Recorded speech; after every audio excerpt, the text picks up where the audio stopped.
Hello दोस्तों, रैकपीडिया पर आप सभी का बहुत बहुत स्वागत है। देखिए, आज है तारीख 21 जुलाई 2023। यदि आप चैनल पर नए हैं तो चैनल को सब्सक्राइब कर लीजिए और टेलीग्राम चैनल रैकपीडिया से जरूर ज्वाइन हो जाइएगा। यहाँ मैं डेली के करंट अफेयर्स भेजता रहता हूँ। चलिए, आज का पहला क्वेश्चन है, हाल ही में किसे भारतीय तटरक्षक के नए महानिदेशक के रूप में नियुक्त किया गया है? ए राकेश पाल, बी मनोज पांडे, सी प्रवीण सूद, डी पंकज मोहन सिन्हा। ध्यान रखिएगा, इसका आंसर हो जाएगा ए राकेश पाल। देखिए, राकेश पाल जो बने हुए, इंग्लिश में भारतीय तटरक्षक को कहा जाता है इंडियन कोस्ट गार्ड, ICG। ठीक है, 25वें नंबर के ये महानिदेशक बने हुए हैं अभी राकेश पाल जी। अगर भारतीय तटरक्षक की बात की जाए, ये किस अधिनियम के तहत बनाया गया था? तो तटरक्षक अधिनियम ये आया हुआ था 1978 में।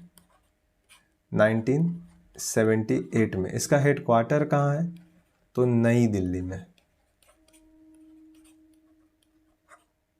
चलिए आगे बढ़ते हैं, नेक्स्ट क्वेश्चन देखते हैं। हाल में मिस्टर यूनिवर्स और 4 बार के मिस्टर इंडिया बॉलीवुड चैंपियन आशीष साखरकर का निधन हुआ है। वे किस राज्य के निवासी थे? ई महाराष्ट्र, बी कर्नाटक, सी झारखंड, डी तमिलनाडु। इसका आंसर हो जाएगा ए महाराष्ट्र। अभी कल ही इनका निधन हुआ है। ठीक है, महाराष्ट्र के जो CM है एकनाथ शिंदे, उन्होंने श्रद्धांजलि भी दी है। चलिए आगे बढ़ते हैं। कितने वर्ष की उम्र में इनका निधन हुआ है? तो महज 43 वर्ष की उम्र में। ठीक है, चलिए आगे बढ़ते हैं। ADR द्वारा जारी रिपोर्ट में भारत का सबसे कम संपत्ति वाला विधायक कौन है, अर्थात गरीब विधायक कौन है? चलिए देखते हैं। ए DK शिव कुमार, बी निर्मल कुमार धारा, सी मकरंद मुदुली, डी जनार्दन रेड्डी। देखिए, इसका सही आंसर हो जाएगा बी निर्मल कुमार धारा। ये किस पार्टी से हैं? तो याद रखिएगा, ये BJP से हैं। कहाँ से हैं? तो पश्चिम बंगाल के ये विधायक हैं, पश्चिम बंगाल में। अगर इस सूची में पूछ दे कि सबसे अमीर कौन है, तो याद रखिएगा DK शिव कुमार। DK शिव कुमार कौन है? तो कर्नाटक के ये डिप्टी CM है। कर्नाटक के ये डिप्टी CM है। पार्टी किस पार्टी से आते हैं? तो कांग्रेस से। कितने रुपया है इनके पास, DK शिव कुमार के पास? जो संपत्ति बताई गई है 1413 करोड़ रुपया घोषित संपत्ति। और इनके पास निर्मल कुमार धारा के पास, इनके पास जो संपत्ति है सबसे गरीब वाला, तो इनके पास महज 1700 रुपया, 1700 रुपया घोषित संपत्ति है। ठीक है, याद रखिएगा। चलिए आगे बढ़ते हैं। और ये ADR जो है, ये ADR, ये इसका फुल फॉर्म जो होता है एसोसिएशन फॉर डेमोक्रेटिक रिफॉर्म्स। ठीक है, हालांकि ये इंपॉर्टेंट ज़्यादा है नहीं। चलिए आगे बढ़ते हैं। हाल ही में किस दिन अंतर्राष्ट्रीय चंद्रमा दिवस मनाया गया? ए 18 जुलाई, बी 19 जुलाई, सी 20 जुलाई, डी 21 जुलाई। देखिए, इसका सही आंसर हो जाएगा सी 20 जुलाई। देखिए, 20 जुलाई को ही याद रखिएगा एक और दिवस मनाया जाता है, विश्व शतरंज दिवस। ये भी 20 जुलाई को ही मनाया जाता है। अब देखिए, अंतर्राष्ट्रीय चंद्रमा दिवस, ये दिवस इस बार ज़्यादा महत्वपूर्ण है क्योंकि इस बार चंद्रयान मिशन 3 हमारा लॉन्च हुआ है। तो यहाँ से इस वजह से अंतर्राष्ट्रीय चंद्रमा दिवस हमारे लिए ज़्यादा इम्पोर्टेंट है। ये क्यों मनाया जाता है? तो याद रखिएगा, नासा का एक मिशन था, नासा का मिशन था एक अपोलो 11। अपोलो 11, इसमें क्या हुआ था?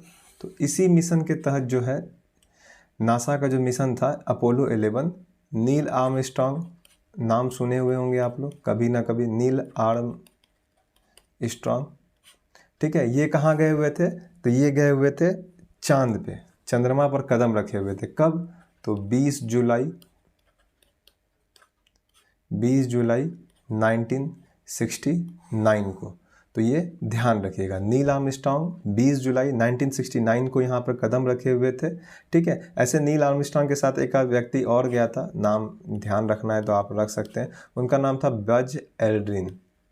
नाम क्या था? Buzz Aldrin. ठीक है, ये दोनों ही लोग वहाँ पे गए हुए थे। चलिए, आज गर्मी काफ़ी ज़्यादा है, वीडियो बनाने में आज बहुत गर्मी लग रहा है। चलिए आगे बढ़ते हैं। हाल ही में भारत के लिए डेब्यू करने वाले मुकेश कुमार किस राज्य के निवासी हैं? ए बिहार, बी झारखंड, सी उड़ीसा, डी मध्य प्रदेश। तो देखिए, ये मुकेश कुमार जो है IPL में 5.5 करोड़ रुपये में बिके थे।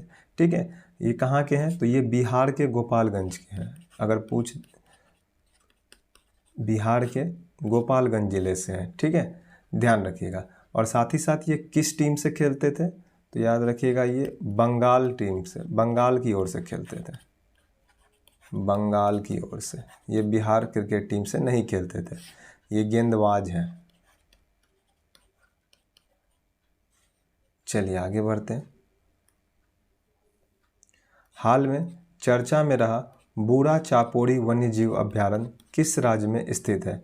ए उत्तर प्रदेश, बी मणिपुर, सी मेघालय, डी असम। देखिए इसका सही आंसर हो जाएगा डी असम। देखिए वन टीम, असम की जो वन टीम है, वन विभाग की टीम है, और अतिक्रमणकारी लोगों के बीच में झड़प हुआ है, जिस वजह से ये अभी चर्चा में है ये वन्यजीव, ठीक है। आगे बढ़ते हैं। हाल ही में किसने नई दिल्ली में केंद्रीय ग्रामीण विकास मंत्रालय द्वारा आयोजित एक समारोह में भूमि सम्मान 2023 प्रदान किया? ए नरेंद्र मोदी, बी द्रौपदी मुर्मू, सी गिरिराज सिंह, डी अमित शाह। इसका सही आंसर हो जाएगा बी द्रौपदी मुर्मू। भारत की राष्ट्रपति ने ये अवार्ड्स दिया है, ठीक है। अगर ग्रामीण विकास मंत्रालय मंत्री की बात करें तो कौन है इस विभाग के मंत्री? गिरिराज सिंह है, ठीक है, ये भी ध्यान रखिएगा।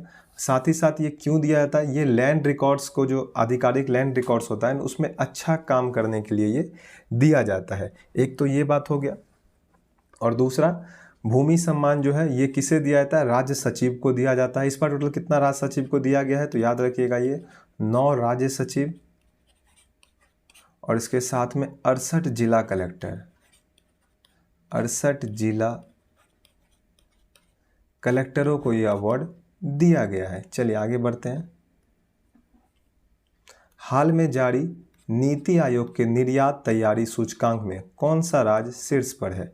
ए महाराष्ट्र, बी गुजरात, सी तमिलनाडु, डी बिहार। देखिए इसका सही आंसर हो जाएगा सी तमिलनाडु। तमिलनाडु 2 दिन पहले ही पढ़ाए हुए थे। यहाँ के आथुर पान का पत्ता, जो आथुर पान का पत्ता था, इसको जीआई टैग मिल गया है। क्या मिल गया है? जीआई टैग, भौगोलिक संकेतक। चलिए नेक्स्ट क्वेश्चन देखते हैं।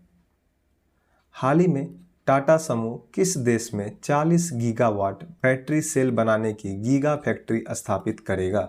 ए यूके, बी यूएसए, सी यूएई, डी यूक्रेन। देखिए इसका सही आंसर हो जाएगा ए यूके। यूके के पीएम कौन है? ऋषि सुनक। ऋषि सुनक ये भारतीय मूल के हैं, ठीक है, ये याद ध्यान रखिएगा। साथ ही साथ अगर इस फैक्ट्री की बात करें, जो ये गीगा सेल बनाने का फैक्ट्री लग रहा है, तो ये फैक्ट्री का जो उत्पादन होगा ये 2026 तक शुरू होगा। इसका उत्पादन कब तक शुरू होगा? तो ये 2026 तक शुरू होगा। इसमें कितना पैसा लगने वाला है? तो लगभग 42,000 करोड़ रुपया का निवेश टाटा सन्स करने जा रही है। 42,000 करोड़ रुपया का निवेश करने जा रही है। अगर टाटा सन्स के प्रमुख की बात करें, टाटा सन्स के प्रमुख कौन है? तो ध्यान रखिएगा एन चंद्रशेखरन। ये अभी काफ़ी इम्पॉर्टेंट है। क्यों इम्पॉर्टेंट है? एक तो इस न्यूज़ की वजह से जो चर्चा में है सो है ही, और एक ख़ास वजह है इनके चर्चा में रहने का, फ्रांस का सर्वोच्च नागरिक सम्मान भी इन्हें इस वर्ष मिला था। फ्रांस का सर्वोच्च नागरिक सम्मान। अवार्ड्स और पुरस्कार वाले में ऑलरेडी पढ़ाए हुए हैं। अगर आप वीडियो नहीं देखे हुए तो एक पूरे 6 महीने का अवार्ड्स और पुरस्कार का वीडियो बनाए हुए थे, वो ज़रूर देख लीजिएगा। फ्रांस का सर्वोच्च नागरिक सम्मान भी इन्हें मिला हुआ था। इसी साल मिला हुआ है, 2023 में ही, ठीक है। चलिए नेक्स्ट क्वेश्चन देखते हैं। हाल ही में किस देश ने भारत को 105 प्राचीन कलाकृतियाँ सौंपी है? ए फ्रांस, बी मिस्र, सी अमेरिका, डी जापान। देखिए इसका सही आंसर हो जाएगा सी अमेरिका, ठीक है। चलिए आज के लिए इतना ही। यदि आप चैनल पर नए हैं, चैनल को सब्सक्राइब कर लीजिए। जय हिंद, जय भारत। मिलते हैं नेक्स्ट वीडियो में।